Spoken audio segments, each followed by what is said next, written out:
Otvaranje je bilo, ne znam na koji, višestruko zanimljivo.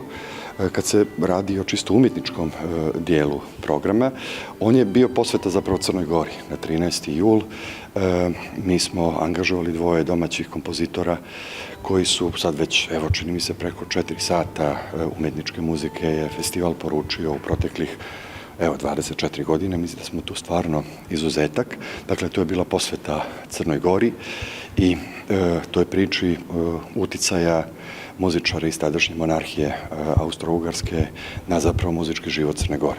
Prošle godine, ako se sjećate, imali smo otvaranje posvećenu maestru Miru Homenu, zatvaranje je bilo posvećeno Darinki Matić-Marović. Jako nam je važno da taj ram zaista bude nešto što je naše, lokalno, domaće, a u taj ram, kako smo to rekli već mnogo puta, zaista stane cijeli svijet.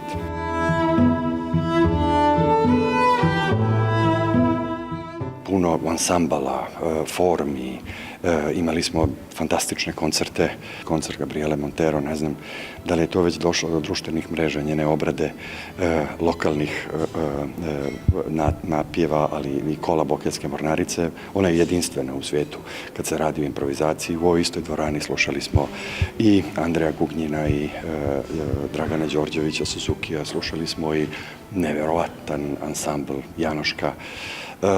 Tako da na trgovima smo čuli simfonijske orkestre, džez dive, džez koncerte, igrali smo predstave, puno koncerata za djecu.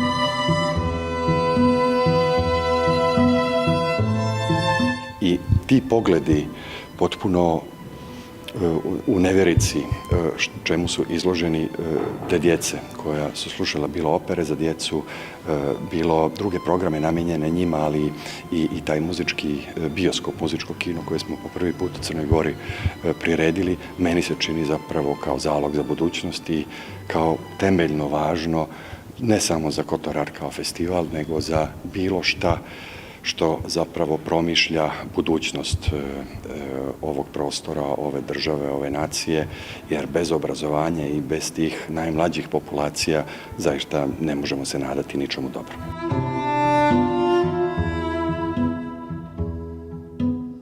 Dvadeset 24 godine mi trajemo u vrlo turbulentnim okolnostima i preživljavamo raznorazne i pritiske i prijetnje i neke nelogičnosti koje su sistemske prirode, o tome sam govorio puno puta.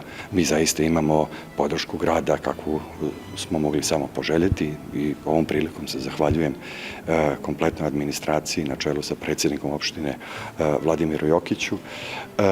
Vladimirom Jokićem, ali nadam se da će ostatak sistema prosto profunkcionisati. Ima jako puno kvalitetnih inicijativa, ideja, ne samo od strane Kotor Arta, nego od lokalnih institucija i od državnih institucija i nezavisnih inicijativa, nezavisnog kulturnog sektora, koje nažalost ne ugledaju svjetlost dana zbog raznoraznih birokratskih zavrzlama koje često puta zvuče vrlo složeno, komplikovano, a zapravo iza toga ne stoji pa često gotovo ništa.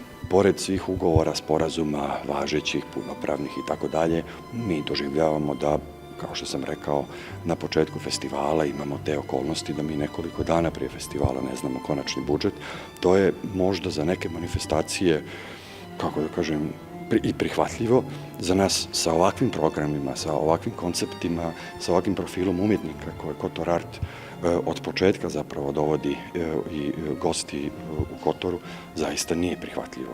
To je ipak jedna predvidivost, jedna mogućnost da vi za tako velike događaje kakav je Kotor Art, makar u smislu brojnosti, ako ništa drugo ne ulazimo u kvalitet, stvarno predstavlja se, sad više ne znam koliko programa, koliko dana, koliko različitih disciplina i tako dalje. Dakle, prosto neka izvjesnost, neka jasna ideja na šta možete računati kad se radi o podršci države.